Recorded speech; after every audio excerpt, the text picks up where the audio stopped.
যারা ইসলামের বিপক্ষে দাঁড়াবে তাদের সঙ্গে কোনো দয়া মায়া নাই। নির্দয়ভাবে তাদেরকে পথ থেকে অপসারণ করতে হবে। আল্লাহর দ্বীন কায়েমের পথে যারা বাধা হতে আসবে ওদেরকে পথ থেকে উৎখাত করে মঞ্জিলের দিকে আমাদেরকে এগিয়ে যেতে হবে। দুই চোখে ইসলামকে দেখতে হবে, ইসলামের কমপ্লিট কোড জানতে হবে, ইসলামের পূর্ণাঙ্গ নির্দেশনা জানতে হবে। শুধুমাত্র মেডিকেল সার্জনের মতো মায়া করবেন, শুধু আপনি মলম লাগাবেন, পট্টি লাগাবেন, এটার দ্বারা চিকিৎসা হবে না। আপনাকে মলম লাগাতে হবে, অপারেশনও করতে হবে। শুধু অপারেশন করবেন, মলম দিবেন না, রোগী ভালো হবে না। শুধু মলম দিবেন, অপারেশন করবেন না, এতেও রোগী ভালো হবে না। আজ আমার সমাজের চিত্র হলো, এই সমাজে সবাই শুধু মলম লাগায়, সমাজের দুষ্ট ক্ষত অপারেশনের মাধ্যমে অপসারণ করার সাহস কেউ রাখে না।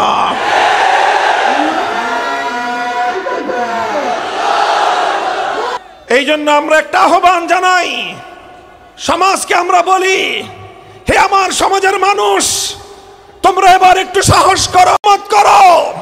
তোমরা আল্লাহর নবীর উত্তরাধিকার আলেম সমাজের হাতকে একবার শক্তিশালী করো। আমরা তোমাদেরকে প্রতিশ্রুতি দিচ্ছি, কথা দিচ্ছি, আমরা আমাদের নবীর আদর্শে উজ্জীবিত হয়ে সোনার মদিনার মতো সোনার বাংলার সমাজ আমরা গড়তে চাই। আপনারা আলেম ওলামাদেরকে আপনাদের শত্রু মনে করেছেন, আপনারা ইসলামপন্থীদেরকে আপনাদের দুশমন মনে করেছেন, অথচ আল্লাহর কসম খেয়ে বলতে পারি, আমি আল্লাহর কোরআনকে সাক্ষী রেখে বলতে পারি, যদি আল্লাহর জমিনে আল্লাহর দ্বীন বিজয়ী হয়, সংখ্যালঘুদেরকে আর কেউ এতটা শান্তি নিরাপত্তা দিতে পারবে না ইসলাম যতটা নিরাপত্তা দিতে পারবে। আপনাদের জন্য ইসলাম যে সমাজ ব্যবস্থা দিয়েছেন, ইসলাম যে খেলাফতের ব্যবস্থা দিয়েছেন, আল্লাহর কসম খেয়ে বলি, পৃথিবীর ইতিহাসে খেলাফত ব্যবস্থার মতো বিশ্বের ধর্ম বর্ণ নির্বিশেষে সব ধর্মের মানুষের জান মাল ইজ্জত আবরুর হেফাজত, ধর্মীয় স্বাধীনতা নিরাপত্তা ইসলামের মতো করে এতটা সুন্দর কেউ দিতে পারে নাই।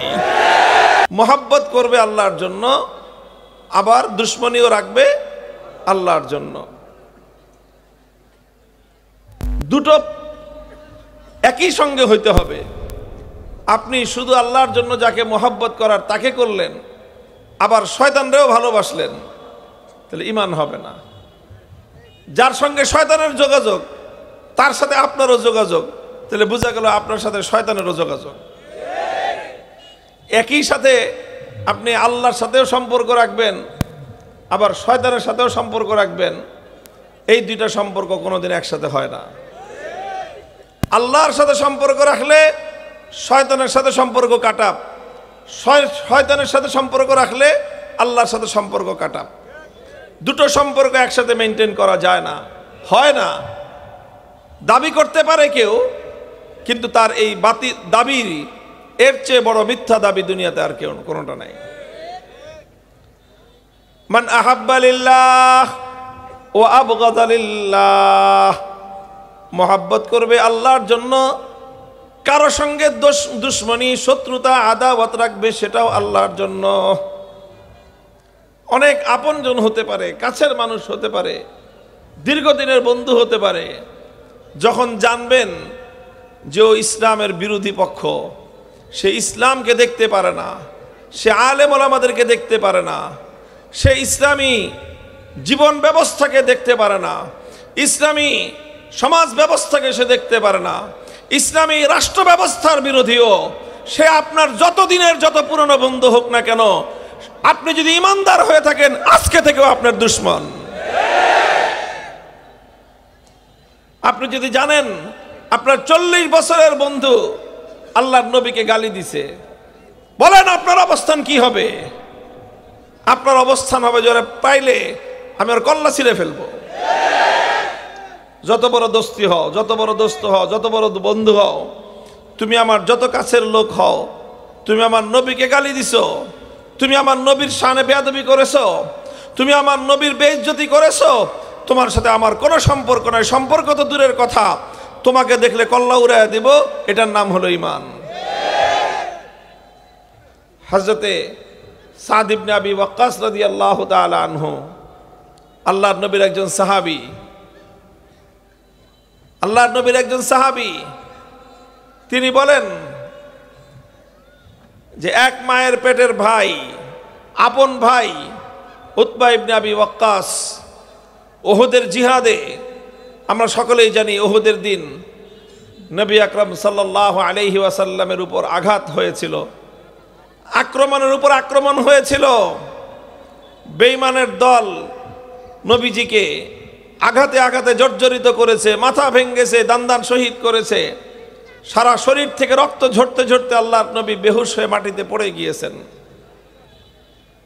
এই রকম আচরণ কুরাইশরা আল্লাহর নবীর সঙ্গে করেছিলেন। এই যারা নবীজির উপর হামলা করলো, যাদের হাত নবীর রক্তে রঞ্জিত হলো, তাদের মধ্যে একজনের নাম হলো উতবা ইবনে আবি ওয়াক্কাস।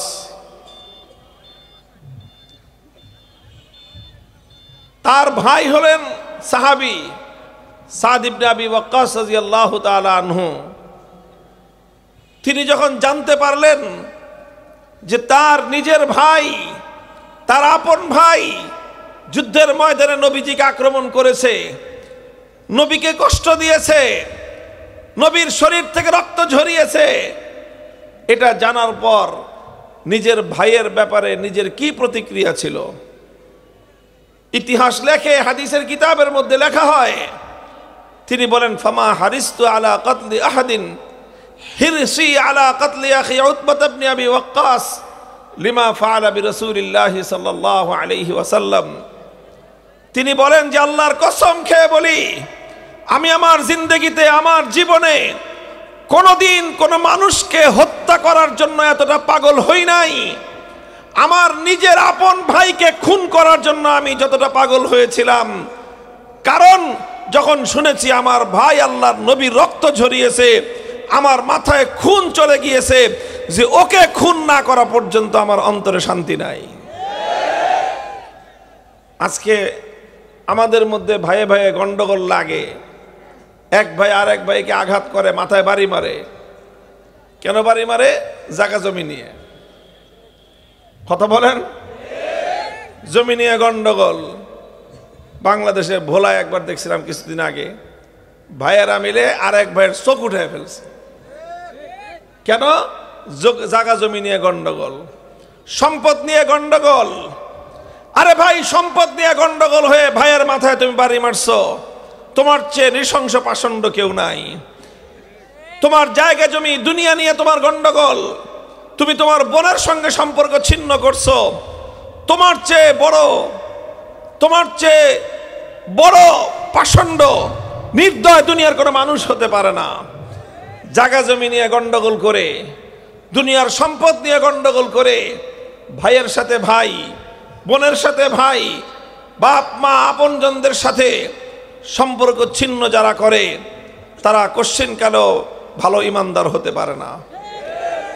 কিন্তু যখন আপনজন হোক, ভ্রাতৃত্বের লোক হোক, বন্ধুত্বের লোক হোক, পাড়া প্রতিবেশী হোক, এক দলের লোক হোক, নিজের নেতা হোক, নিজের কর্মী হোক, কেউ যখন আল্লাহর নবীর বিরুদ্ধে স্থান গ্রহণ করবে, কেউ যখন আল্লাহর দ্বীনের বিপক্ষে অবস্থান নিবে, আল্লাহর কোরআনের বিপক্ষে যখন অবস্থান নিবে, ইসলামের বিপক্ষে যখন অবস্থান নিবে, তখন তার বিরুদ্ধে গর্জে ওঠা, তার বিরুদ্ধে রুখে দাঁড়ানো, তাকে আল্লাহর জমিন থেকে উৎখাত করার জন্য সর্বোচ্চ চেষ্টা করার নামই হলো ঈমান।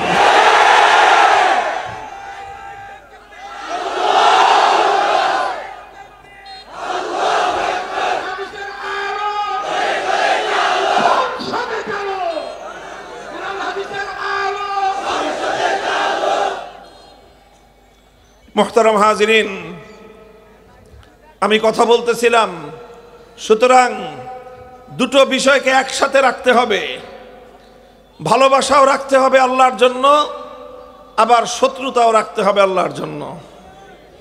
দুরুস্তি ওয়া নারমি বাহামদার বেআস, দুরুস্তি ওয়া নারমি বাহামদার বেআস, চুফাসিদ কে জাররাহ মারহাম নে আস। দেখেন, ডাক্তার যারা হয়, ডাক্তার, এই ডাক্তারদের মধ্যে বড় ধরনের দুইটা ভাগ আছে। এক ধরনের ডাক্তার হয় যাদেরকে মেডিসিন স্পেশালিস্ট বলা হয়, যারা মানুষের রোগ বালাই ওষুধ দিয়ে সেরে দেওয়ার চেষ্টা করে। আরেক শ্রেণীর ডাক্তার আছে যারা সার্জারি স্পেশালিস্ট, তারা সার্জন, তারা অপারেশন করে। তো যারা রোগীর অপারেশন করে, অপারেশন চালায়, অপারেশন করতে হলে রোগীর সাথে দুই রকম আচরণ করতে হয়। কয় রকম? একটা আচরণ করতে হয়, রোগীর যেই অঙ্গে অপারেশন করতে হবে, হয়তো কোনো একটা অঙ্গের মধ্যে একটা টিউমার হয়েছে, বড় ধরনের টিউমার। এখন পরীক্ষা নিরীক্ষা করে দেখা গেল যে এই টিউমারের মধ্যে যে পয়জন জমতেছে, এটা যদি এখনই এটাকে শরীর থেকে কেটে ফেলা না হয়, আস্তে আস্তে এটা ক্যান্সার হয়ে যেতে পারে। তখন ডাক্তার সিদ্ধান্ত নিতে হয় যে শরীরের যেই জায়গায় টিউমার হয়েছে টিউমারটা কেটে ফেলতে হবে। অথবা যদি ডাক্তার জানতে পারে পরীক্ষা নিরীক্ষা করে যে শরীরের একটা অঙ্গের মধ্যে ক্যান্সার হয়ে গেছে, তখন সেই ক্যান্সার আক্রান্ত অঙ্গটা কেটে ফেলতে হয়। ওটা কাটতে হয়, না কাটলে সারা শরীরে ক্যান্সার ছড়ায় পড়বে। তখন ডাক্তার যদি মায়া করে, তখন ডাক্তার যদি ক্যান্সারের সাথে মায়া করে, ক্যান্সারে আক্রান্ত অঙ্গের সাথে মায়া করে, ডাক্তার যদি তখন টিউমারকে আদর করে, টিউমারের প্রতি যদি তার মায়া মমতা থাকে, তাহলে এই ডাক্তার দিয়ে কোনোদিন রোগীর আরোগ্য হবে না, এই ডাক্তার দিয়ে রোগী সুস্থ হবে না। তখন ডাক্তারকে নির্দয়ভাবে ধারালো অস্ত্র দিয়ে রোগীর শরীর থেকে ক্যান্সার আক্রান্ত অঙ্গ কেটে আলাদা করে ফেলতে হয়। ধারালো অস্ত্র দিয়ে অপারেশন থিয়েটারে নিয়ে তাকে অবশ করে অপারেশন করে তার শরীর থেকে টিউমার কেটে ফেলতে হয়, নির্দয়ভাবে করতে হয়। ওখানে টিউমারের সাথে কোনো মায়া দেওয়া চলে না, ক্যান্সারে আক্রান্ত দেহের সঙ্গে অঙ্গের সঙ্গে কোনো মায়া দেওয়া চলে না, বরং নির্দয়ভাবে টিউমার এবং ক্যান্সারে আক্রান্ত অঙ্গটাকে শরীর থেকে অপারেশনের মাধ্যমে অপসারণ করে ফেলতে হয়, কেটে বিচ্ছিন্ন করে দিতে হয়। এই নির্দয় আচরণ তাকে করতে হয়।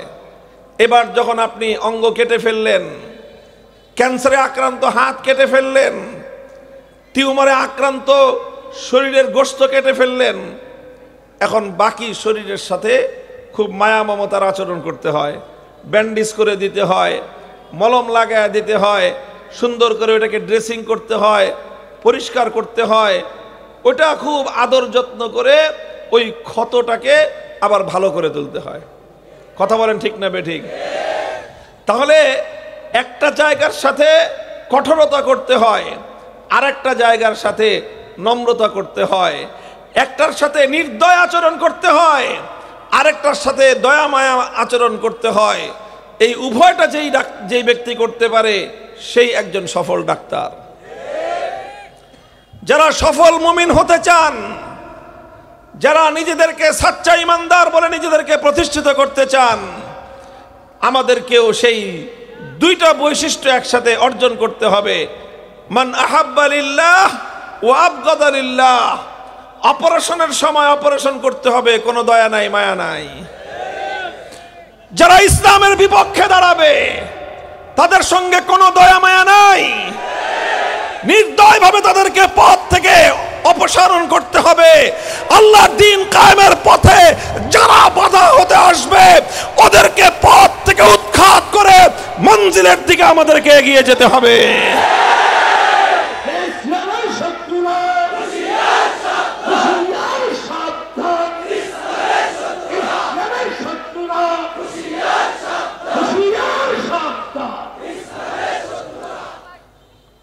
আর যারা আল্লাহর দ্বীনকে ভালোবাসবে, যারা আল্লাহর দ্বীনকে মোহাব্বত করবে, যারা আল্লাহর দ্বীনকে পছন্দ করবে, যারা দ্বীনের বিজয় চায়, যারা ইসলামী সমাজ গঠন করতে চায়, যারা সমাজের সকল ক্ষেত্রে আল্লাহর দ্বীন মানুষ অনুসরণ করুক এটা চায়, দ্বীনের আলো সমাজের সব মহলে ছড়িয়ে পড়ুক এটা যারা চায়, প্রত্যেকটা মানুষের কাছে দ্বীনের দাওয়াত পৌঁছে যাক এটা যারা চায়, প্রতিটি নারী পুরুষ আল্লাহর দ্বীনের পথে উঠুক, দ্বীনের পথে চলুক, দ্বীনের শিক্ষা লাভ করুক, দ্বীনের জ্ঞান লাভ করুক, দ্বীনের আলোয় আলোকিত হোক, ইসলামের আলোয় আলোকিত হোক। এটা যারা চায় তাদের সঙ্গে গভীর হৃদ্যতা, ভালোবাসা, আন্তরিকতার সম্পর্ক গড়ে তুলতে হবে। একদিকে আপনি মানুষের সাথে আন্তরিকতা গড়ে তুলবেন, আবার আল্লাহর দ্বীনের জন্য, ইসলামের জন্য মানুষের সাথে শত্রুতা গড়ে তুলতে হবে। কিছু মানুষ আছে তারা একটা করতে চায় আর একটা করতে সম্মত না। তারা শুধু চায় মানুষের সঙ্গে মায়া মোহব্বত করবে, কিন্তু ইসলামের জন্য, আল্লাহর জন্য কারো সঙ্গে শত্রুতা রাখতে চায় না। সেই মানুষের দ্বারা দুনিয়াতে কোনো ভালো কাজ হওয়া সম্ভব না। আপনি আপনার মাকে ভালোবাসেন, আপনি আপনার বাবাকে ভালোবাসেন, এখন কোনো কুলাঙ্গার এসে যদি আপনার মায়ের ইজ্জত লুণ্ঠন করে, আপনি যদি তার প্রতিও সহমর্মিতা, নম্রতা প্রদর্শন করতে চান, তাহলে মনে রাখবেন আপনি শুধু কুলাঙ্গারের প্রতি মায়া মমতা প্রদর্শন করেন নাই, বরং আপনি আপনার মায়ের ইজ্জত লুণ্ঠনকারীকে প্রশ্রয় দিয়ে আপনার মাকে আপনি অসম্মান করেছেন। যেই কুলাঙ্গার নিজের মাকে অসম্মান করতে পারে, পৃথিবীতে তার দ্বারা কোনো ভালো কাজ হওয়া সম্ভব না। এই মূল নীতি আমাদেরকে ভালো করে বুঝতে হবে। মান আহাব্বা লিল্লাহ ওয়া আবগাদা লিল্লাহ, যে ব্যক্তি চারটা কাজ আল্লাহর জন্য করবে, এক নম্বর কাজ হলো কাউকে ভালোবাসলে একমাত্র আল্লাহর জন্য ভালোবাসবে। দুই নম্বর কাজ হলো কারো সঙ্গে শত্রুতা রাখলে একমাত্র আল্লাহর জন্যই শত্রুতা রাখবে। তিন নম্বর কাজ হলো ওয়া আতা লিল্লাহ, কাউকে কোনো কিছু দিলে আল্লাহকে রাজি আর খুশি করার জন্যই দিবে, যেখানে দিলে আল্লাহ খুশি হবেন সেখানে দিবে। ওয়া মানা লিল্লাহ, কাউকে বারণ করলে, না দিলে একমাত্র আল্লাহর জন্যই দিবে না, যেখানে না দিলে আল্লাহ খুশি হন সেখানে আল্লাহর পেয়ারা বান্দা কোনোদিন দেয় না। গানের আড্ডা বসাবে, গানের আড্ডা, গানের অনুষ্ঠান করবে, চান্দা চায়, দিয়ে দিলেন চান্দা, যে ওরাও খুশি হোক, ওরা খুশি হবে, আপনার আল্লাহ আপনার উপর বেজার হবেন। অপকর্মে টাকা দেন, বলেন যে যেহেতু আমি এলাকার নেতা সবাইকে খুশি রাখতে হয়। এইরকম নীতি পরিহার করতে হবে। ভাই, দুষ্টের দমন, শিষ্টের পালন, সবাইকে পালন করলে সমাজ কোনোদিন উন্নত হবে না। সমাজে দুষ্টকে দমন করতে হবে, শিষ্টকে পালন করতে হবে। আপনি সমাজে কৃষক চাষিদেরকে উৎসাহ দেন, আবার রাতের বেলায় যে নাকি কৃষকের ধান গোলা থেকে চুরি করে তারাও আপনি সাহায্য করেন, তাহলে এই আপনার দ্বারা মানুষের, জনগণের কল্যাণ হবে না। আজ আমাদের সমাজ এই জাতীয় জনহিতৈষী কল্যাণকামীদের দ্বারা ভরে গেছে। তারা সমাজের সাধারণ মানুষকেও ভালোবাসে, চোর চোট্টা গুন্ডা বদমাইশ এদেরকে আরো বেশি ভালোবাসে। চোর চোট্টাদেরকে আশ্রয় দেয়, দুর্নীতিবাজদেরকে আশ্রয় দেয়। যারা সমাজের মানুষের সম্পদ লুণ্ঠন করে, সমাজ থেকে সম্পদ চুরি করে, 10 জনের সম্পদ লুণ্ঠন করে, একজনে তার পেট খেয়ে পেট ফুলায়। এই জাতীয় মানুষদেরকে যারা প্রশ্রয় দেয়, আশ্রয় দেয়, আবার সমাজেরও উন্নতি করতে চায়, কল্যাণ করতে চায়, এদের দ্বারা কোনোদিন সমাজ উপকৃত হতে পারে না। এই জন্য ইসলাম অত্যন্ত ভারসাম্যপূর্ণভাবে উভয়টা দিক মেনটেন করেছে, উভয়টা দিক রক্ষা করেছে। আল্লাহ রাসূল সাল্লাল্লাহু আলাইহি ওয়াসাল্লাম, নবীর সাহাবীদের বৈশিষ্ট্য আল্লাহর কোরআনে বলা হয়েছে সূরা ফাতহার মধ্যে, আশিদ্দাউ আলাল কুফফার রুহামাউ বাইনাহুম মুহাম্মাদুর রাসূলুল্লাহ ওয়াল্লাযীনা মাআহু আশিদ্দাউ আলাল কুফফার রুহামাউ বাইনাহুম। মুহাম্মদ সাল্লাল্লাহু আলাইহি ওয়াসাল্লাম এবং তার সঙ্গী সাথী সাহাবী সহচর বৃন্দ, আল্লাহ বলতেছেন তাদের দুটি বৈশিষ্ট্য একসঙ্গে তারা একত্রিত করেছে। তারা আশিদ্দাউ আলাল কুফফার, যেই বেঈমানের দল আল্লাহর জমিন থেকে আল্লাহর দ্বীনকে ভুলুণ্ঠিত করতে চায়, আল্লাহর জমিন থেকে আল্লাহর দ্বীনকে উৎখাত করতে চায়, তাদের ব্যাপারে আল্লাহর রাসূল এবং আল্লাহর নবীর সাহাবীগণ সবচেয়ে বজ্র এবং কঠোর। রুহামা বাইনাহুম, আবার মুমিনদের সঙ্গে তাদের সম্পর্ক হলো মোমের চেয়ে নরম। মুমিনদের সঙ্গে তারা মোমের চেয়ে নরম, ভালো মানুষের সঙ্গে তারা মোমের চেয়ে কোমল, ভালো মানুষের সঙ্গে তারা নম্র কোমল, খারাপ মানুষের বিরুদ্ধে তারা বজ্র কঠোর। একদিকে বজ্র কঠোর আর একদিকে নম্র কোমল, এই দুটো স্বভাব যখন একত্রিত হয়, এটাই হলো পয়গম্বরী সিফাত, এটাই হলো নবীজির আদর্শ, এটাই সাহাবায়ে কেরামের আদর্শ। কিয়ামত পর্যন্ত সাহাবায়ে কেরামের নকশে কদমে যারা চলে, নবীর আদর্শের উপর যারা চলে, তাদেরকে এই দুই বৈশিষ্ট্য ধারণ করতে হবে। ভালোবাসতে হবে কার জন্য? দুশ্মনী রাখতে হবে কার জন্য? আমাদের সমাজে অনেক মানুষ মনে করে যে বাস ইসলামে শুধু ভালোবাসার কথা, প্রেম প্রীতির কথা আছে, এখানে কোনো শত্রুতার কথা নাই, মারামারির কথা নাই। যারা এই জাতীয় মনে রাখেন, মনে করেন আপনারা হলেন এক চোখে ইসলামকে দেখেন, কানা কানা। দুই চোখে ইসলামকে দেখতে হবে, ইসলামের কমপ্লিট কোড জানতে হবে, ইসলামের পূর্ণাঙ্গ নির্দেশনা জানতে হবে। শুধুমাত্র মেডিকেল সার্জনের মতো মায়া করবেন, শুধু আপনি মলম লাগাবেন, পট্টি লাগাবেন, এটার দ্বারা চিকিৎসা হবে না। আপনাকে মলম লাগাতে হবে, অপারেশনও করতে হবে। শুধু অপারেশন করবেন, মলম দিবেন না, রোগী ভালো হবে না।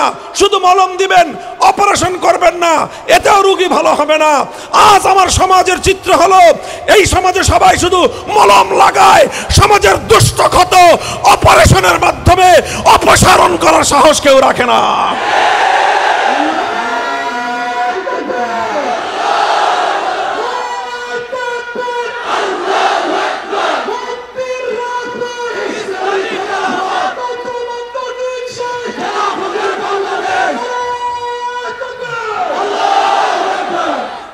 এই জন্য আমরা একটা আহ্বান জানাই, সমাজকে আমরা বলি, হে আমার সমাজের মানুষ, তোমরা এবার একটু সাহস করো, মত করো। তোমরা আল্লাহর নবীর উত্তরাধিকার আলেম সমাজের হাতকে একবার শক্তিশালী করো। আমরা তোমাদেরকে প্রতিশ্রুতি দিচ্ছি, কথা দিচ্ছি, আমরা আমাদের নবীর আদর্শে উজ্জীবিত হয়ে সোনার মদিনার মতো সোনার বাংলার সমাজ আমরা গড়তে চাই।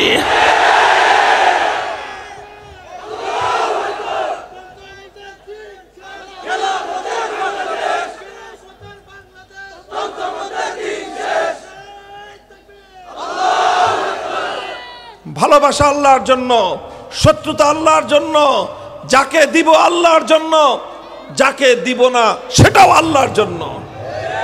বখিলি করে নয়, বখিলি করে নয়। আল্লাহ যেখানে দিতে নিষেধ করেছেন সেখানে দেওয়ার নাম দানশীলতা নয়, সেখানে দেওয়ার নাম গাদ্দারি। যেখানে আল্লাহ দিতে বলেছেন সেখানে না দেওয়ার নাম বখিলি। যেখানে আল্লাহ পাক দিতে নিষেধ করেছেন সেখানে দেওয়ার নাম হলো খোদার সঙ্গে বিশ্বাসঘাতকতা। আহাব্বা লিল্লাহ ওয়া আ'তা লিল্লাহ ওয়া মানা লিল্লাহ ফাকাদ ইসতাকমালাল ঈমান। আল্লাহর নবী বলেছেন, যেই ব্যক্তি চারটা কাজ আল্লাহর জন্য করতে পারবে একসাথে, মুহাব্বত করবে আল্লাহর জন্য, দুশ্মনী রাখবে আল্লাহর জন্য, কাউকে দিবে আল্লাহর জন্য, কাউকে না দিয়ে হাত গুটিয়ে রাখবে সেটাও আল্লাহর জন্য করবে, ফাকাদ ইসতাকমালাল ঈমান, ওই ব্যক্তি নিজের ঈমানকে পরিপূর্ণ করে নিল। মুহতারাম হাজিরিন, একটা কথা আমি আপনাদের সামনে এটা পেশ করলাম, এটা আমার ভূমিকা ছিল আলোচনার, এটা কথা প্রসঙ্গে আলোচনাটা চলে আসছে। আমি শুরুতে আপনাদের সম্মুখে একটা হাদিস পাঠ করেছি আল্লাহ রাসূল সাল্লাল্লাহু আলাইহি ওয়াসাল্লামের। সেই হাদিসের উপর সংক্ষিপ্ত কিছু কথা বলে আমি আমার আলোচনা সমাপ্তির দিকে নিয়ে যাব। নবী আকরাম সাল্লাল্লাহু আলাইহি ওয়াসাল্লাম ইরশাদ করেছেন, আব্দুল্লাহ ইবনে মাসউদ রাদিয়াল্লাহু তাআলা আনহুর বর্ণনা, লা ইয়াশবা'আল মুমিনু মিন খাইরিন হাত্তা ইয়াকুনা মুনতাহাহুল জান্নাহ। মুমিন ব্যক্তি যে সত্যিকার ঈমানদার, তার একটা বৈশিষ্ট্য হলো সে ভালো কাজ করতে করতে কোনোদিন সে তৃপ্ত হয়ে যাবে না। সে বলবে না, এমন মনোভাব তার মধ্যে হবে না যে যথেষ্ট হয়ে গেছে, আর দরকার নাই। এরকম মুমিন ভালো কাজের ব্যাপারে সে কোনোদিন এরকম মনে করবে না যে যথেষ্ট হয়েছে, আর দরকার নাই। বরং তার মধ্যে সব সময় যতটুকু ভালো সে করতে পেরেছে আরো ভালো করার একটা আগ্রহ, আরো ভালো করার একটা অনুপ্রেরণা, আরো ভালো করার একটা উদ্যোগ তার মধ্যে থাকবে। সে একটা কাজ ভালো করার পরে আরেকটা ভালো করার উদ্যোগ নিবে, দ্বিতীয়টা হওয়ার পরে তৃতীয় আরেকটা করার উদ্যোগ নিবে, তৃতীয়টা আল্লাহ পাক কামিয়াব করলে চতুর্থ আরেকটা ভালো কাজ করার সে উদ্যোগ নিবে। এইভাবে একটার পরে একটা সে মঞ্জিল অতিক্রম করতে থাকবে, একটার পরে একটা সে ভালো কাজ করতে থাকবে। তার ভালো কাজ করার এই যাত্রা ক্ষান্ত হবে কবে? হাত্তা ইয়াকুনা মুনতাহাহুল জান্নাহ, যেদিন সে খোদার জান্নাতে গিয়ে পৌঁছবে সেদিন গিয়ে বলবে যে হ্যাঁ, এখন আমার বিশ্রাম নেওয়ার সময় হয়েছে। জান্নাতের দরজায় কদম রাখার আগ পর্যন্ত মুমিনের কোনো বিশ্রাম নাই। বেহেশতে পৌঁছার আগ পর্যন্ত মুমিনের কোনো ক্লান্তি শ্রান্তি কোনো কিছু নাই। পথ চলতে থাকতে হবে, পথ চলতে থাকতে হবে, পথ চলতে থাকতে হবে। ইয়ামুতুল মুমিনু ফি আরাকিল জাবিন, পথ চলতে চলতে মুমিনের সামনে মৃত্যু হাজির হয়ে যাবে।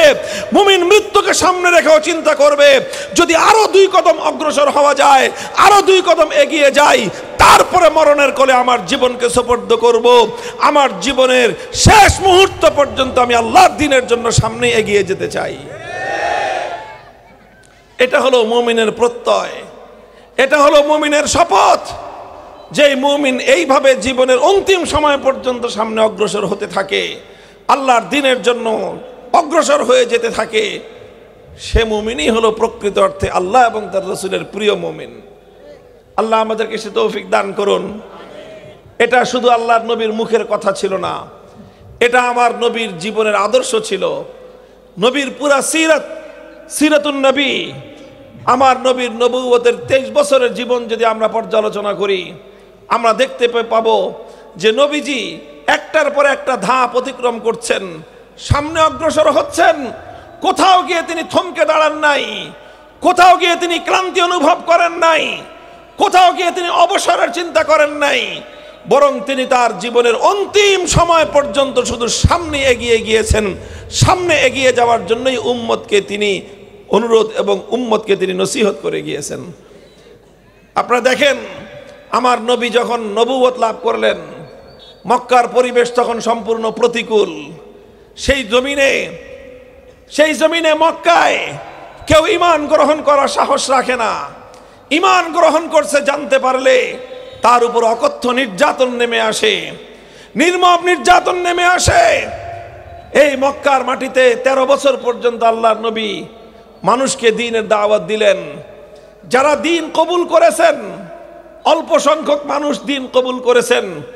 নবীজি এটা চিন্তা করেন নাই যে মানুষ তো আর দ্বীন কবুল করতেছে না, আমি আর কি করব, কাজে আমি ক্ষান্ত দিয়ে বসে পড়ি, এমন চিন্তা করেছেন না।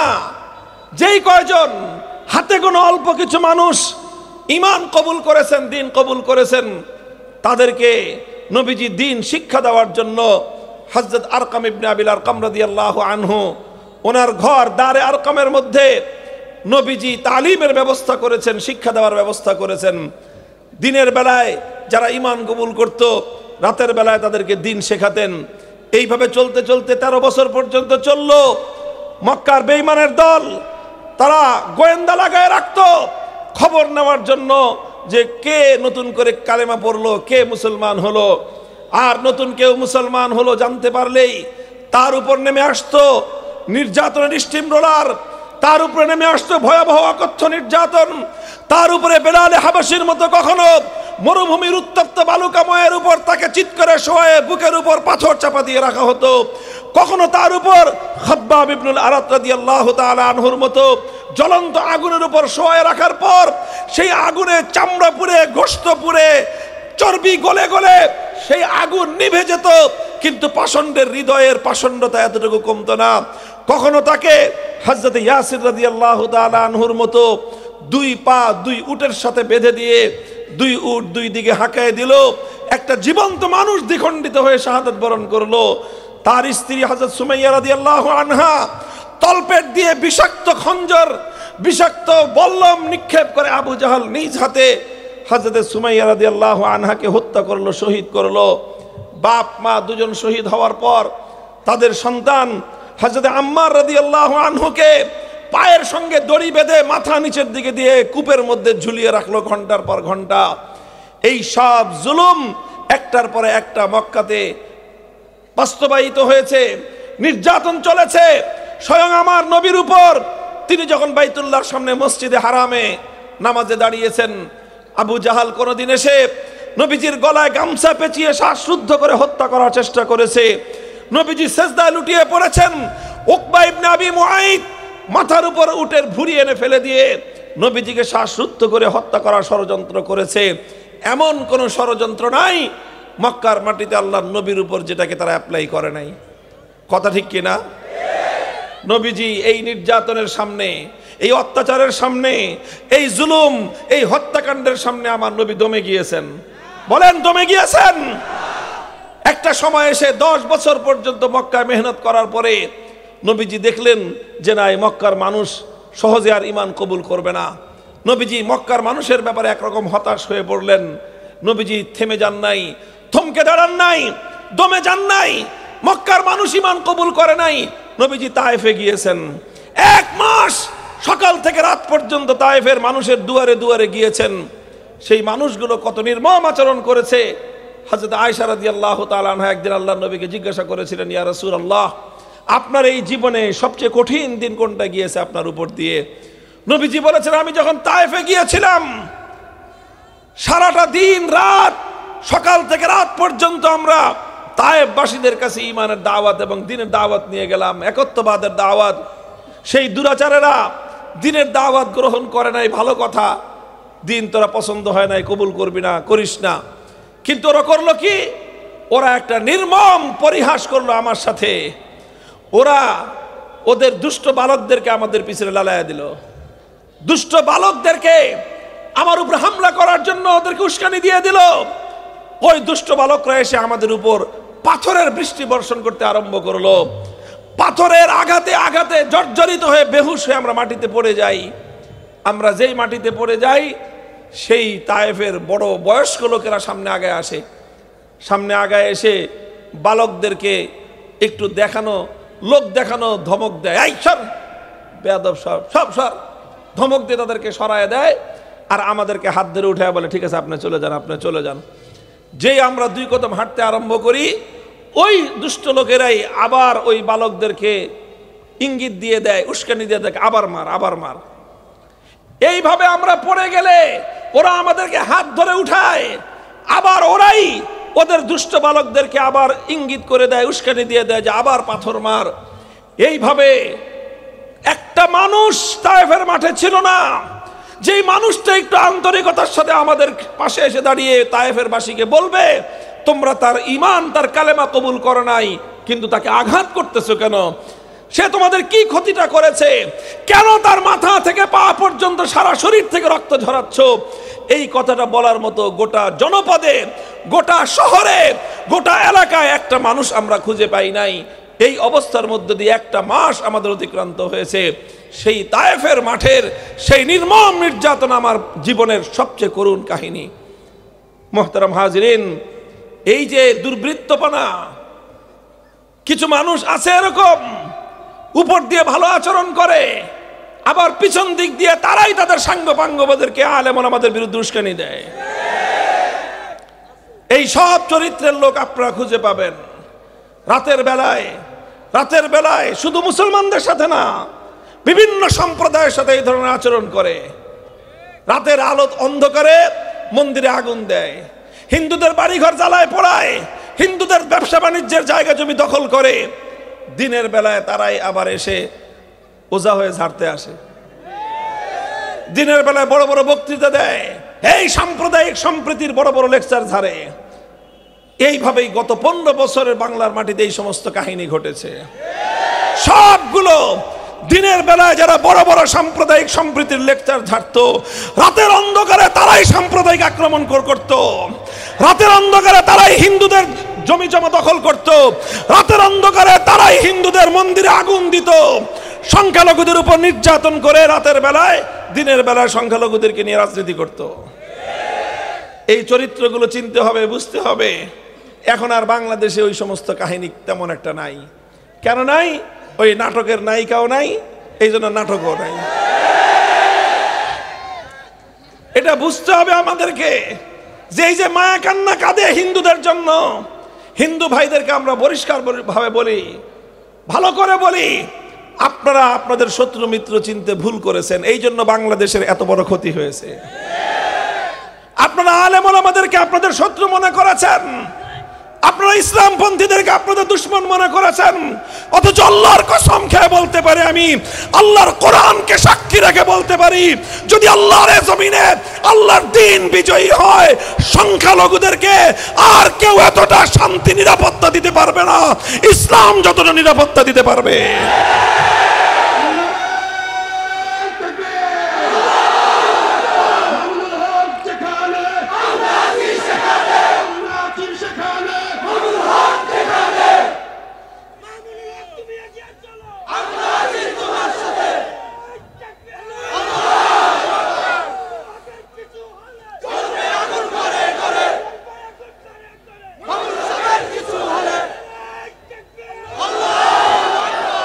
এটা একটা বাস্তব সত্য কথা।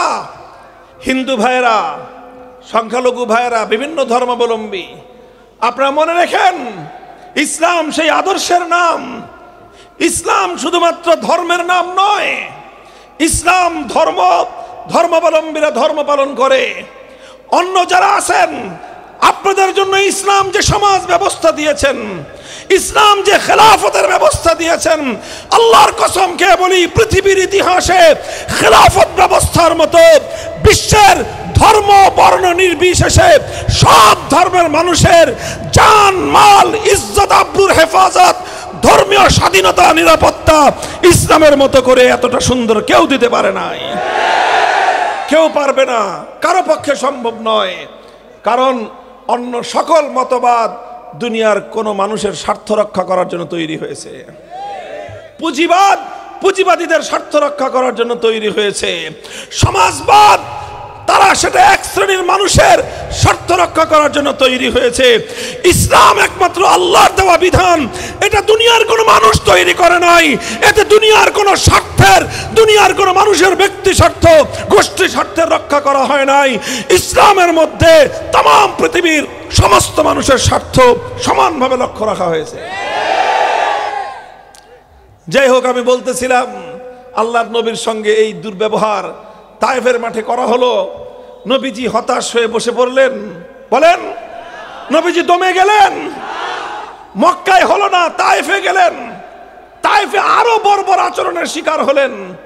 মক্কার মানুষ তো এতটা বর্বরতা করতে পারে নাই, কারণ মক্কায় নবীর পরিবার ছিল, বংশ ছিল, গোষ্ঠী ছিল, আপনজন ছিল, এই জন্য এত বর্বর আচরণ করতে পারে নাই। তায়েফের লোকেরা যে আচরণটা করেছে, নবীজি মক্কা থেকে হতাশ হয়ে তায়েফে গিয়েছিলেন। তায়েফের মানুষের আচরণ আরো কঠোর হলো। এরপরে কি আল্লাহর নবী হতাশ হয়ে হাত পা ছেড়ে দিয়ে বসে পড়লেন যে না, আর হবে না? বলেন, নবীজি তায়েফ থেকে এসে খুঁজতে লাগলেন, মক্কায় হয় নাই, তায়েফে গেলাম, তায়েফে হয় নাই, নতুন জায়গায় দেখব। আমাকে তো আল্লাহর দ্বীনকে নিয়ে সামনেই এগিয়ে যেতে হবে, পিছন ফিরে যাওয়ার কোনো সুযোগ নাই। হজের মৌসুম আসলো। হজের মৌসুমে পৃথিবীর বিভিন্ন দেশ থেকে লোকজন আসে। আল্লাহর নবী রাতের অন্ধকারে মিনার ময়দানে ঘুরতে ঘুরতে আকাবার মধ্যে গিয়ে 6 জন মানুষকে পেলেন। কয়জন? 6 জনকে পেলেন। কথাবার্তা হলো, পরিচয় হলো। জিজ্ঞাসা করলেন, বাড়ি কই? বলল, আমাদের বাড়ি ইয়াসরিব। ইয়াসরিব ছিলেন? মদিনার পুরানো নাম কি? ইয়াসরিব। বললেন, হুজুর আমাদের বাড়ি ইয়াসরিব। আল্লাহর নবী তাদেরকে একত্ববাদের দাওয়াত দিলেন, তাওহীদের কথা বললেন, নবুয়তের কথা বললেন, আল্লাহর কোরআনের কথা বললেন। যেখানে 1 মাস মেহনত করে তায়েফে একটা বেঈমান কালেমা পড়ে নাই, 1 ঘন্টার মেহনতে 6 জন মানুষ কালেমা পড়ে মুসলমান হয়ে গেল।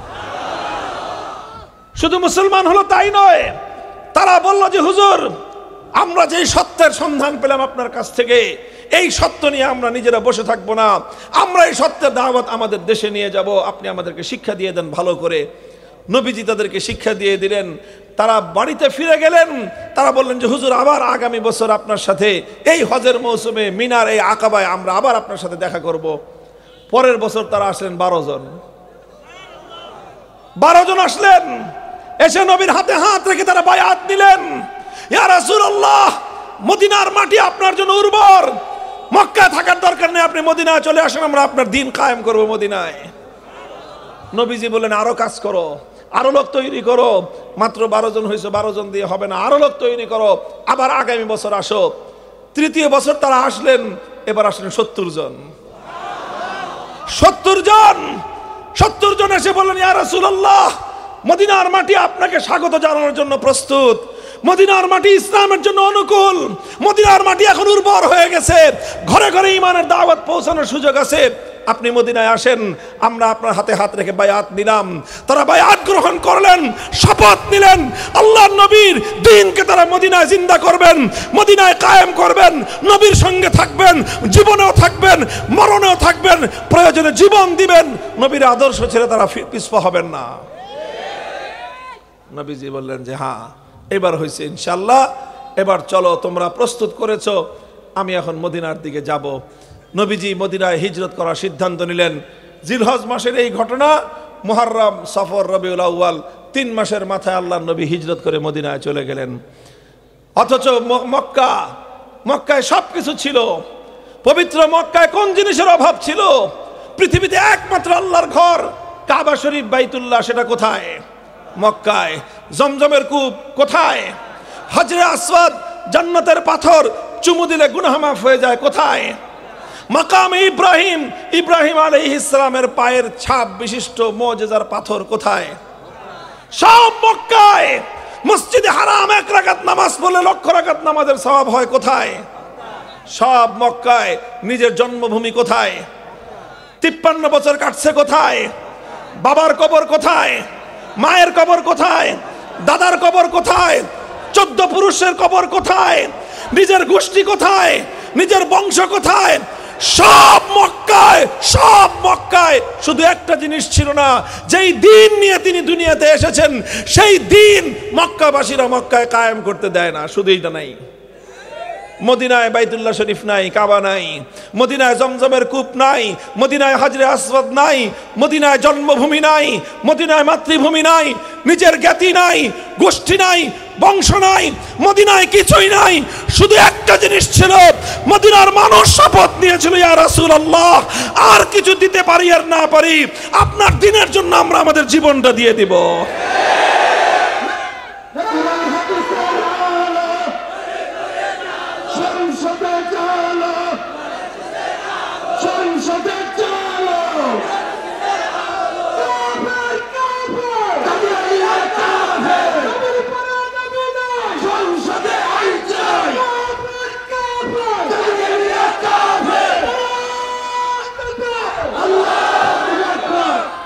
মুহতারাম হাজিরিন, হিজরত করলেন আল্লাহর নবী, থমকে যান নাই, দমে যান নাই। আমার নবীর জিন্দেগি এটাই হলো সংগ্রামী জীবন। জীবনের কোন পরিস্থিতি তিনি হার মানেন নাই, কোন অবস্থায় তিনি হার মানেন নাই।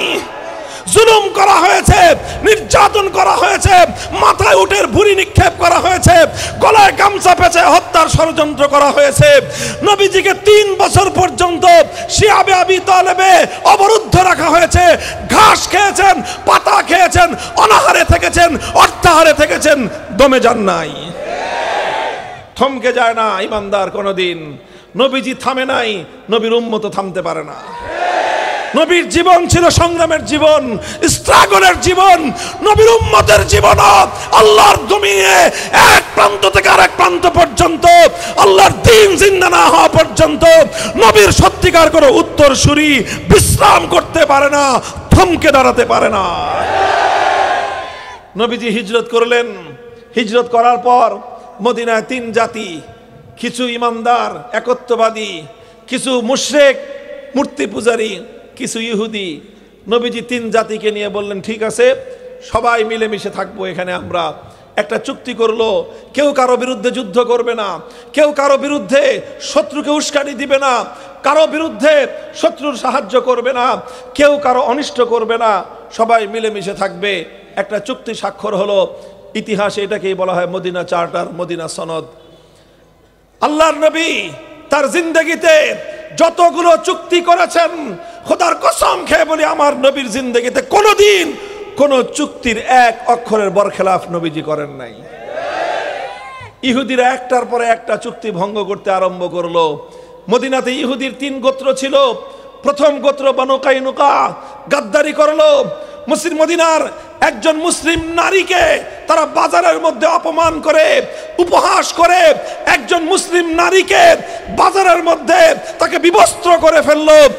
এক নারীর ইজ্জতের হেফাজতের জন্য আল্লাহর নবী বললেন তাদেরকে, হে দুষ্কৃতিকারী বনু কাইনুকায়ের ইহুদি সম্প্রদায়, তোমরা এক মুসলিম নারীর ইজ্জত নিয়ে ছিনিমিনি খেলেছো।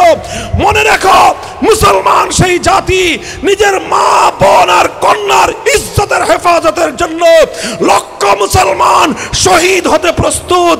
নারীর ইজ্জতের উপর আঘাত খানতে তারা মানতে প্রস্তুত না।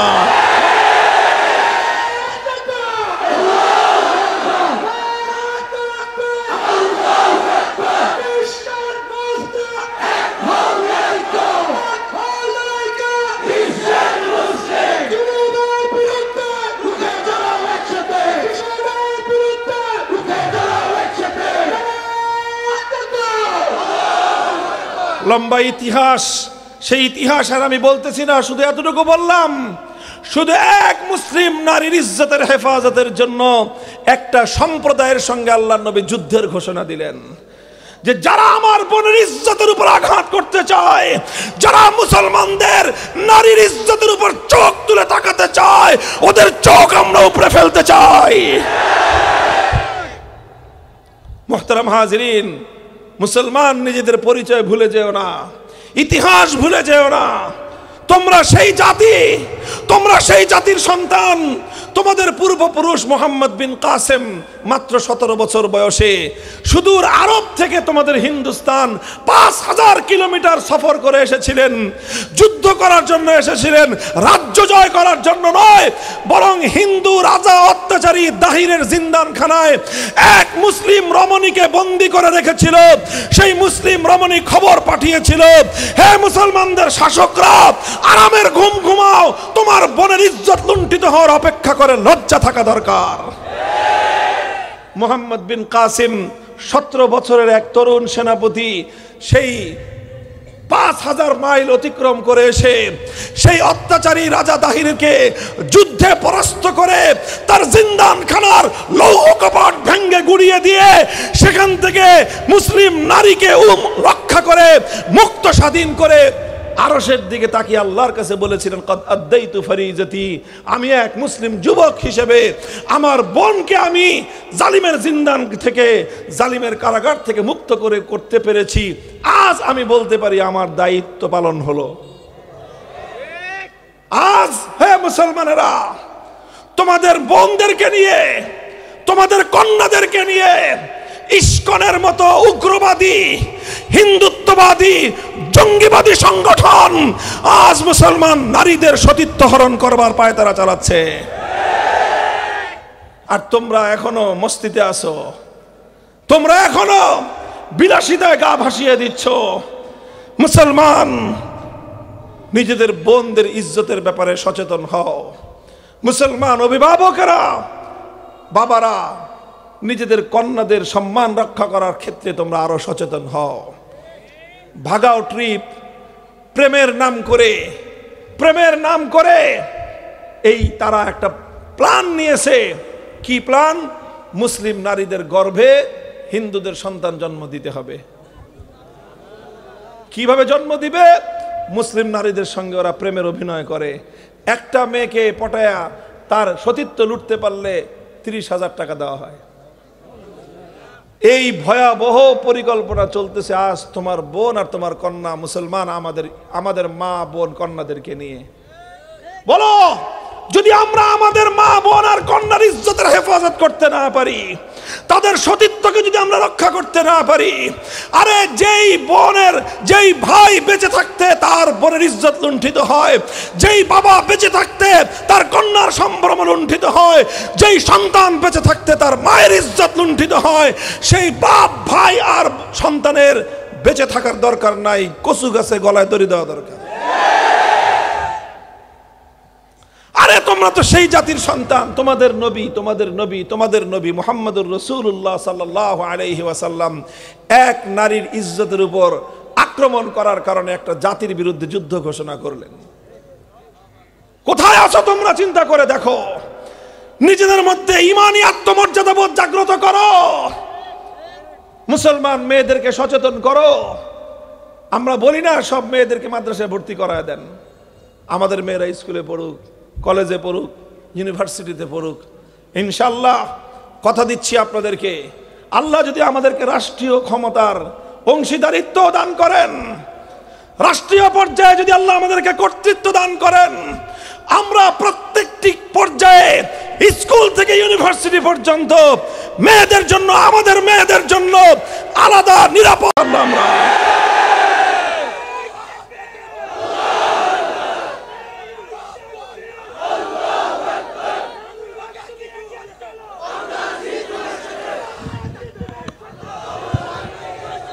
সহশিক্ষার অভিশাপ থেকে জাতিকে মুক্ত দিব ইনশাআল্লাহ।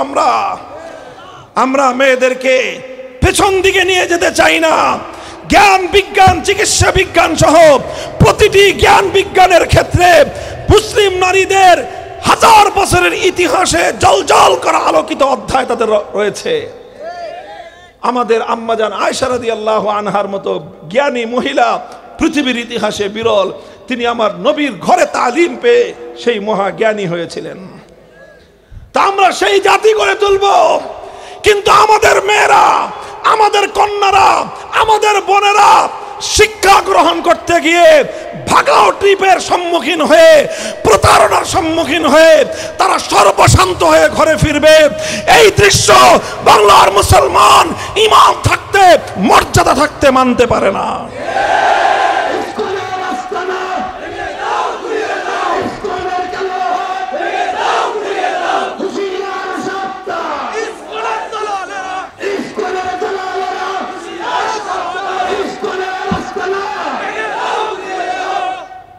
মোহতারাম হাজিরিন, আমি বলতেছিলাম মদিনায় একটার পর একটা ইহুদি সম্প্রদায়, বনু কাইনুকা গাদ্দারি করলো, বনু নজির গাদ্দারি করলো, বনু কুরাইজা গাদ্দারি করলো।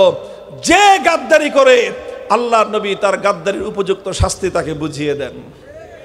আমার নবীর শিক্ষা হলো এই, সব অপরাধের ক্ষমা আছে, জাতির সঙ্গে যে বিশ্বাসঘাতকতা করবে তার কোনো ক্ষমা নাই, তাকে তার অপরাধের শাস্তি পেতেই হবে। বিশ্বাসঘাতককে বিশ্বাস করলে সে জাতি কোনোদিন উন্নতি করতে পারে না। বনু কাইনুকাকে আল্লাহর নবী মদিনা থেকে বহিষ্কার করলেন, বনু নজিরকে বহিষ্কার করলেন, বনু কুরাইজার 800 দুষ্কৃতিকারীকে একদিনে মৃত্যুদণ্ড কার্যকর করলেন। গোটা মদিনা ইহুদি শূন্য হয়ে গেল। মদিনায় সকল পৌত্তলিক মুশরিক মূর্তি পূজারীরা কালেমা পড়ে মুসলমান হয়ে গেল। গোটা মদিনায় আর কোনো বেঈমান নাই, সব ইমানদার ইমানদার ইমানদার। কি বলেন, এবার তো আমার নবী থামবেন নাকি? যেহেতু মদিনা হয়ে গেছে, পুরা মদিনা ইসলামী রাষ্ট্র হয়ে গেছে, ইসলাম কায়েম হয়ে গেছে, এখন মানুষ রাত নাই দিন নাই, যখন ইচ্ছা তখন আল্লাহর জিকির করতে পারে, যখন ইচ্ছা তখন নামাজ পড়তে পারে, যখন ইচ্ছা তখন মানুষ আল্লাহর নাম নিতে পারে। বাধা দেওয়ার কেউ নাই, প্রশ্ন করার কেউ নাই। মক্কায় কত কষ্ট ছিল, এখন আর সেগুলো কিছুই নাই। কাজেই এখন তো আমার নবী চিন্তা করবেন তাহলে অনেক দিন হয়েছে, অনেক শ্রম মেহনত দিছি, এবার বিশ্রাম নেই। বলেন, আমার নবী এখন নতুন কর্মসূচি ঘোষণা করলেন। শুধু মদিনা ইসলামের জন্য আল্লাহ পাক ইসলামকে শুধু মদিনার জন্য পাঠান নাই, আল্লাহ ইসলামকে পাঠিয়েছেন রাহমাতাল লিল আলামিন, तमाम পৃথিবীতে ইসলাম জিন্দা করার জন্য। কাজে ইসলাম সারা দুনিয়ায় কায়েম করতে হলে নবীজি বললেন, এখন আল্লাহ পাক আমাদেরকে যথেষ্ট শক্তি দিয়েছেন, আমাদের একটা ভূখণ্ড দিয়েছেন, আমাদেরকে একটা রাষ্ট্র আল্লাহ দিয়েছেন, একটা জাতি আল্লাহ আমাদেরকে দিয়েছেন, গোষ্ঠী দিয়েছেন, সম্প্রদায় দিয়েছেন। এখন থেকে আমাদের নীতি হলো এই, যারা এখন মুসলমানদের উপর হামলা করতে আসবে, মুসলমানের উপর যারা আঘাত করার চেষ্টা করবে, এখন আর কাউকে ছাড় দেওয়া হবে না। ইসলাম এবং ইমানদারদের উপর যারা আঘাত করতে আসবে সে হাত ভেঙে গুড়িয়ে দিতে হবে।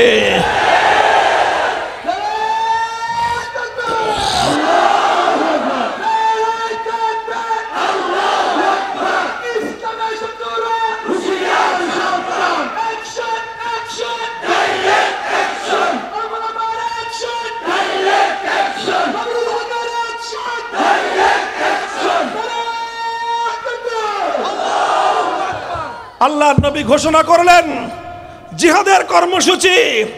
এবার যেই বেঈমানরা ইসলামের পথে বাধা দিতে আসবে তাদেরকে তরবারি দিয়ে উৎখাত করা হবে।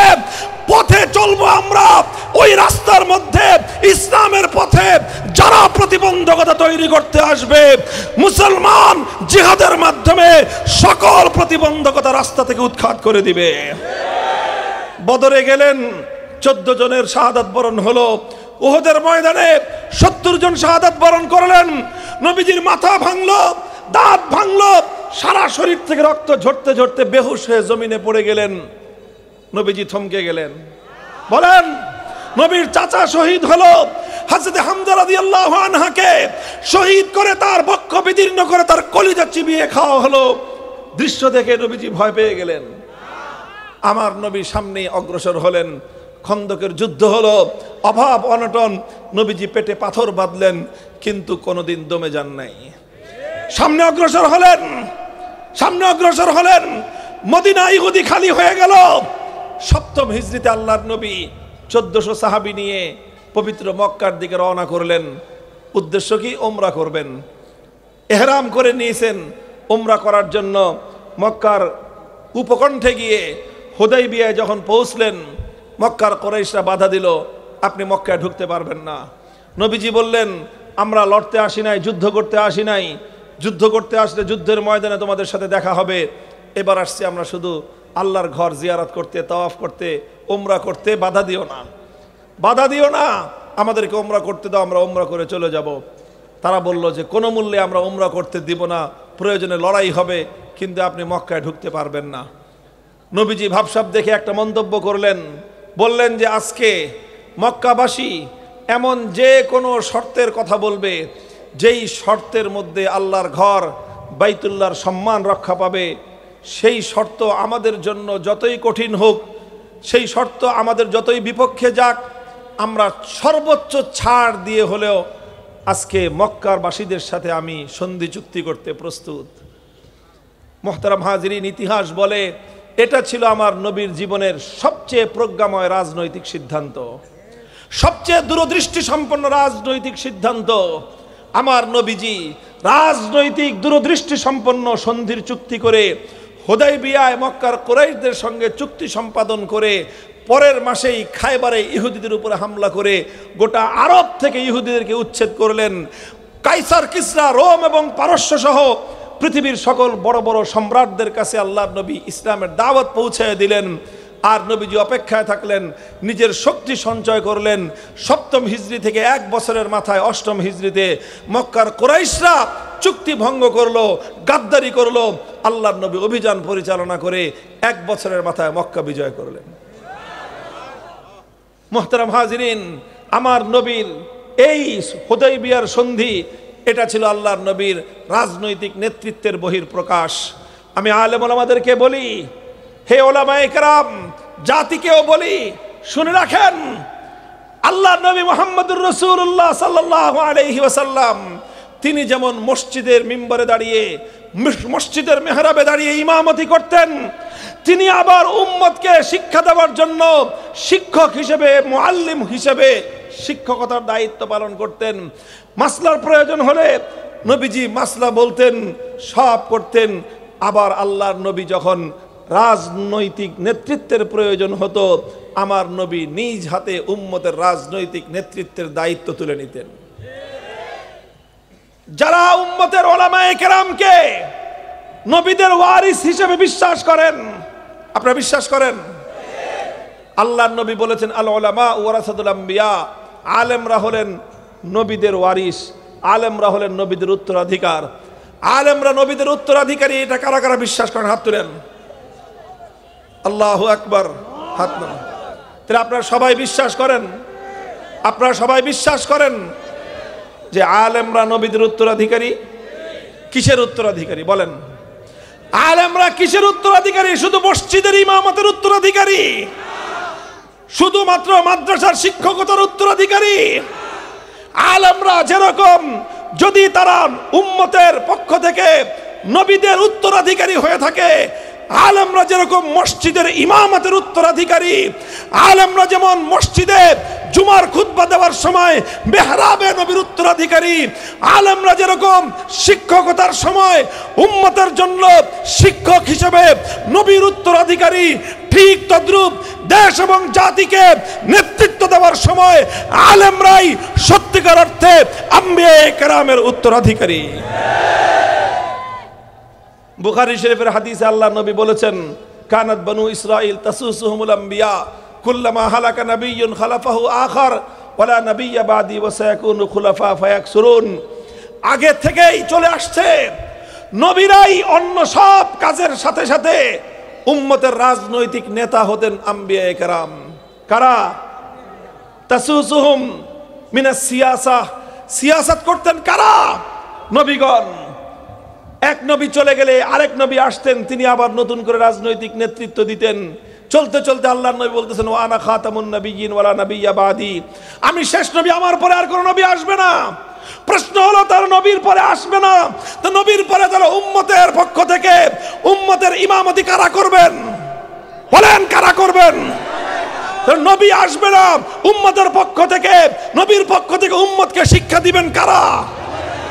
তাহলে নবী আসবে না, নবীর পক্ষ থেকে উম্মতের মিহরাব মিম্বার গুলো থেকে উম্মতকে বয়ান করবেন কারা? নবী আর আসবে না, তার নবীর পক্ষ থেকে উম্মতের রাজনৈতিক নেতৃত্ব দিবেন কারা?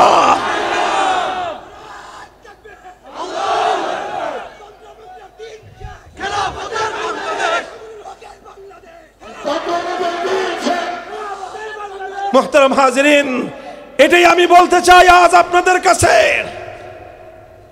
কাছে বলার কথা এটা।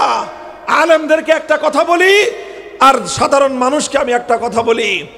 আলেমদেরকে বলি, যদি নবীদের পূর্ণাঙ্গ উত্তরাধিকারী হতে হয়, শুধু মসজিদের ইমামতির দ্বারা পূর্ণাঙ্গ উত্তরাধিকার হবে না, শুধু মাদ্রাসার শিক্ষকতার দ্বারা পূর্ণাঙ্গ উত্তরাধিকারী হবে না। মাদ্রাসার শিক্ষকতা করতে হবে, মসজিদের ইমামতি করতে হবে, খানকাহে পীর মুরিদি করতে হবে, দাওয়াত এবং তাবলীগে মেহনত করতে হবে, অমুসলিমদের কাছে দ্বীনের দাওয়াত আলেমদেরকেই নেতৃত্ব দিতে হবে। সব নেতৃত্ব যেমন আলেমরা দিবে, দেশ জাতি গঠনে রাজনৈতিক নেতৃত্ব আলেমদেরকেই দিতে হবে।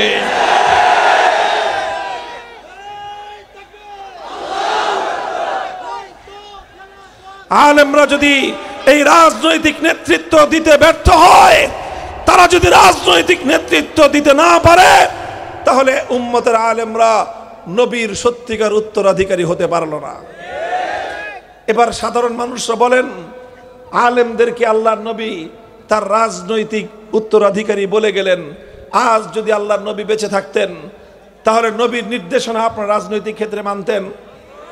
বলেন মানতেন? তাহলে যদি নবীর নির্দেশনা মানতেন, তাহলে আপনাদেরকে আজ নবীর উত্তরাধিকারী নায়েবে নবীদের নির্দেশনা মানতে হবে। মুহতারাম হাজিরিন, আজ বাংলাদেশ আলহামদুলিল্লাহ, আমি আমার নবীর সিরত থেকে আপনাদেরকে অনুপ্রাণিত করার জন্য ইতিহাসের ধাপগুলো বলে আসলাম। আমার নবী কোনো ধাপে গিয়ে স্তব্ধ হয়ে যান নাই, থেমে যান নাই।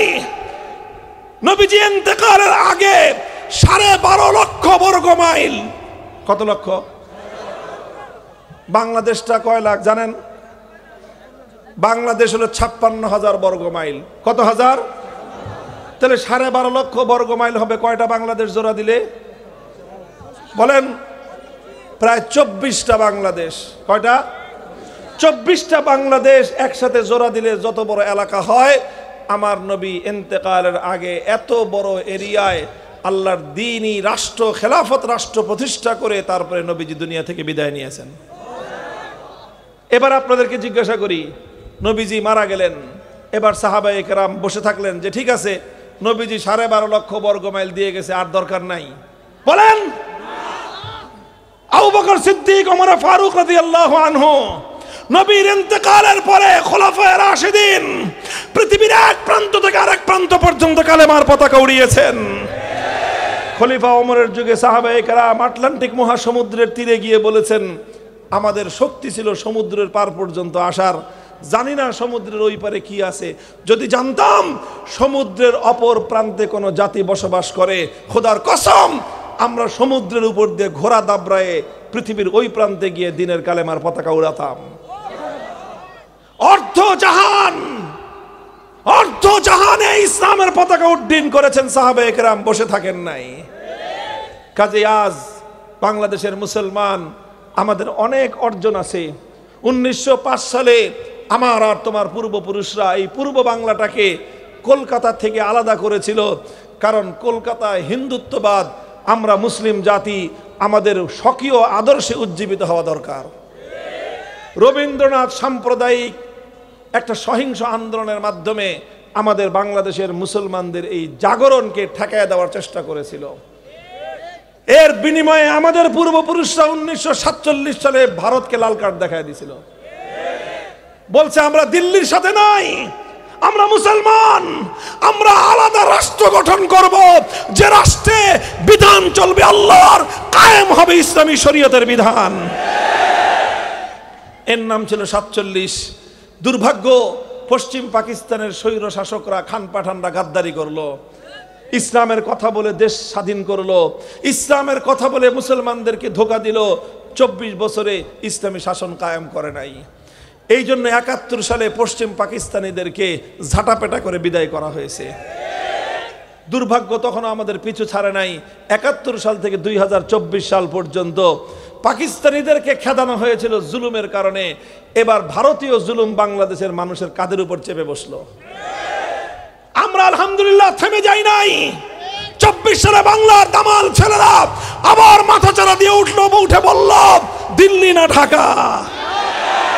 অর্থাৎ আমরা 1905 সালে কলকাতাকে আমরা বিদায় করেছি, 1947 সালে দিল্লিকে আমরা ঠেঙ্গায় বিদায় করেছি, 71-এ আমরা পশ্চিম পাকিস্তানিদেরকে বিদায় করেছি। পাকিস্তানিদেরকে আমরা বিদায় করেছি ভারতের গোলামি করবার জন্য নয়। 24 সালে আবার আমার বাংলার তামাল সন্তানেরা ঝাঁটা পেটায় করে ভারতীয় দালালদেরকে দিল্লিতে পাঠিয়ে দিল।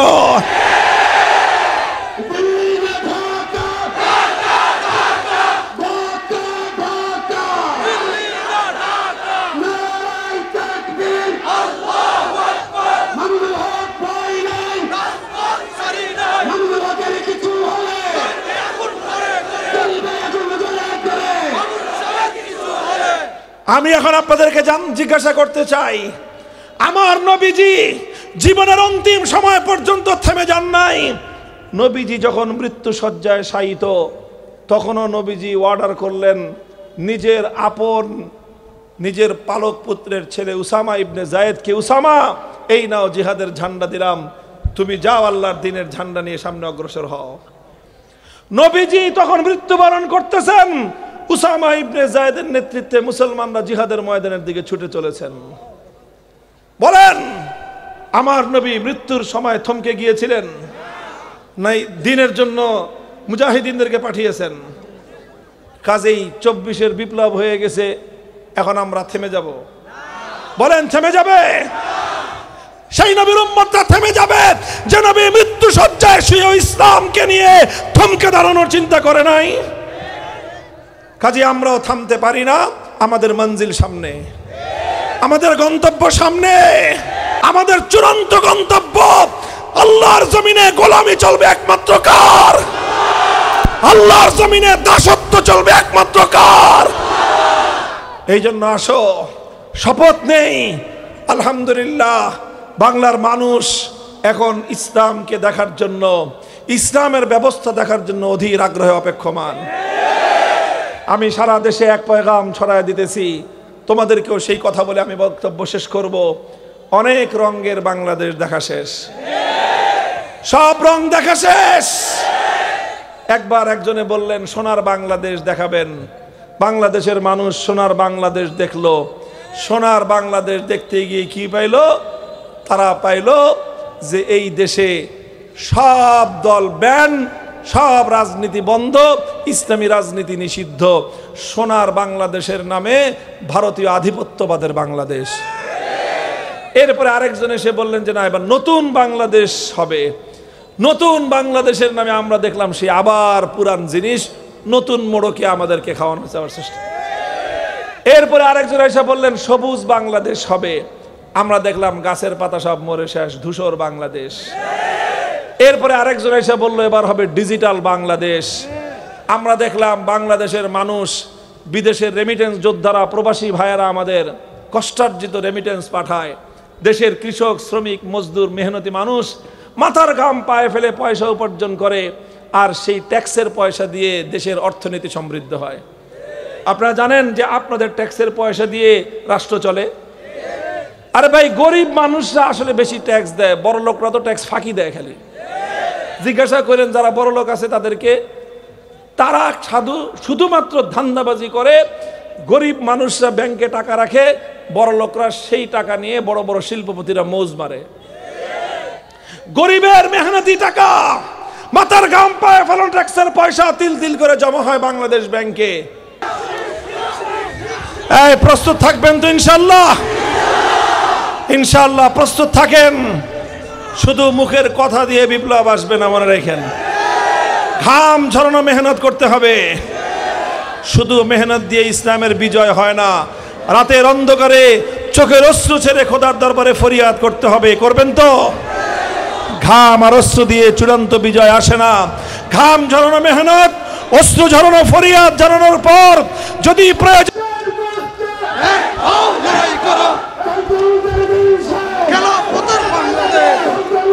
আল্লাহ পাক রব্বুল আলামিন আপনাদের সকলকে কবুল করুন, তৌফিক দান করুন।